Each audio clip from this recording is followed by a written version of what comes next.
ছোট্ট অনুরোধ রেখে আমি আমার বক্তব্য আর দীর্ঘায়িত করবো না। সেটা হলো প্রত্যেকে তার নিজের এলাকার অন্তত 10 জন, 5 জন, 50 জন নেতা কর্মীর সাথে প্লিজ যোগাযোগ রাখুন, তাদের মনোবলকে উজ্জীবিত করুন, তাদের সাথে যোগাযোগ রেখে তাদেরকে আপনারা সংবদ্ধ করুন। জয় আমাদের নিশ্চিত।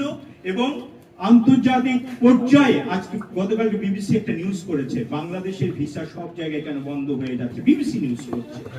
অর্থাৎ ইউনূসের যে এইভাবে কথা বলার যে একটা ধরন ছিল, সবাই আমাদের কাছে আসবে, আমরা কেন যাব, এখন সবাই কিন্তু আমাদেরকে বন্ধ করে দিচ্ছে, আমরা কোথায় যাব?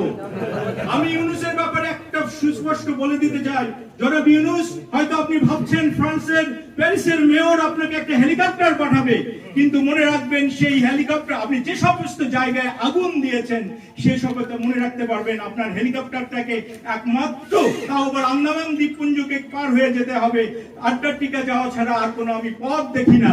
অতএব আপনি চিন্তা করুন, আর কতবার ফাঁসির আদেশ আপনার জন্য হবে সেটা একবার ভাবুন, ভেবে সিদ্ধান্ত নিন।